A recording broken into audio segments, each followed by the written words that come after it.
inyo pong mga salita na amin pong napagnilayan, Panginoon.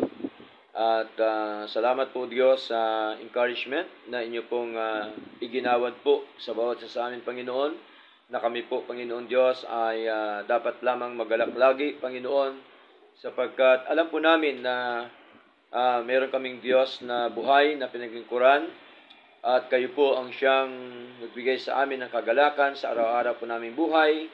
At nawa, Panginoon, ay anuman mga pagsubok, mga problema suliranin na amin po nararanasan sa aming paglilingkod na ito, Panginoon, ay patuloy niyo po nawa ilagay sa aming mga puso ang kagalakan, Panginoon, sapagkat ang kagalakan ang siya naming kalakasan sa amin pong paglilingkod po sa inyo, Lord. Salamat po na marami, O Lord God, at gayon din po, Panginoon, amin pong patuloy na itinataas po sa inyo, Panginoon, ang buhay po ni Nanay Lenny, Lord. Patuloy mo siya bigyan ng kagalakan, kasiglahan, kalakasan, Panginoon, sa kanyang paglilingkod po sa inyo, sa kanyang buhay spiritual, Lord. At nawa, Panginoon, ay patuloy po nawa siyang dumulog sa trono po ng biyaya, na ang kanyang buhay, Panginoon, ay kanya pong palagi, Panginoong Diyos,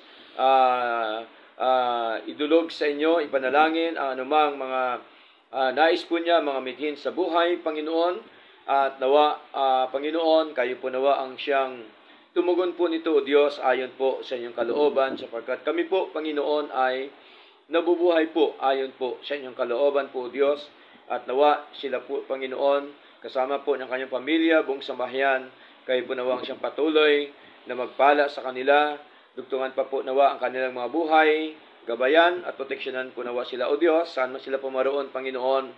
Nawa, Panginoong Diyos, ay patuloy mo silang lukuban ng inyo pong kapangyarihan, O Lord God, na ang kanilang buhay, Panginoon, ay magiging maayos at maging matagumpay sa inyong harapan, Panginoon. Anumang mga karamdaman, anumang sakit, mga problema, suluran, pagsubok sa buhay, nawa sila pong lahat ay inyo pong patatagin sa kanila pong paniniwala po sa inyo, sa kanila pong paglilingkod po sa inyo, Panginoon. Nawa, patuloy niyo po nawa gamitin, kasangkapanin po, Diyos, ang kanilang mga buhay, at maging po sa lugar na inyo pong itinakda sa lugar na ito.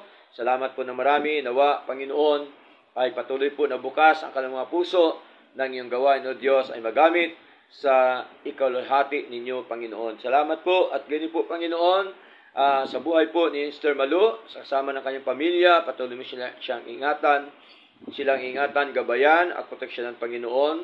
Patuloy mo silang kilusin sa kanilang mga buhay, anuman mga pagsubok, mga problema, suliranin na kanilang nararanasan, Panginoon, anumang bigat, Panginoon, sa kanilang puso. Nawa, bigyan mo sila ng kagaanan, Panginoon, sa kanilang buhay, O Diyos. Nawa, O Lord God, kayo po nawa ang siyang mag-provide ng kanilang mga pangailangan at anumang mga pagsubok.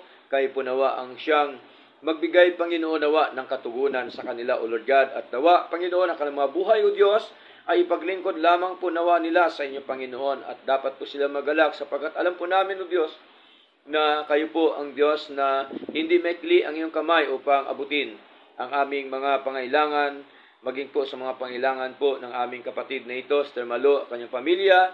At ganyan po, Panginoon, nawa, Panginoong Diyos, samahan niyo rin po ang kanyang mga anak sa kanyang pag-aaral, pagtatrabaho, hanap buhay. Kayo po nawa ang siya magpala sa kanila, Panginoon. Salamat po na marami.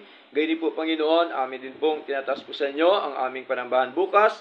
Nawa, patuloy po nawa kilusin ang lahat po ng mga kapatid. Nawa, ilagay mo sa mga puso ng araw na iyon, Panginoon, ay araw po ng aming pagsamba sa inyo, araw po ng aming fellowship, araw po ng aming pagsama-sama, Panginoon, araw po ng aming pagbubuklod sa inyo, Diyos, upang kami po, Panginoon, mas lalo pa pong maging magkaroon ng apoy, Panginoon, sa paglilingkod sa inyo. Mas lalo pa po kaming sumigla, tumatag, lumago, Panginoon, sa amin pong pag-aaral po ng iyong mga salita, Lord. Salamat po na marami, O Lord God, at patuloy mo kaming iingatan, Panginoon, sa araw-araw po naming buhay, Panginoong Diyos, at nawa, pangunahan niyo po ang gawain bukas, na ito po nawa ay mula sa umpisa hanggang sa matapos, Panginoon, ay maging maayos at may matagumpay. Kilusin niyo rin po nawa ang iyong mga hinirang, ang inyong mga tupa, Panginoon, sa iba't ibang lugar, iba't ibang dako. Kayo po nawa ang siyang magdala, nawa, Panginoon, kayo po nawa ang siya magdagdag o Diyos. Salamat po na marami o Lord God,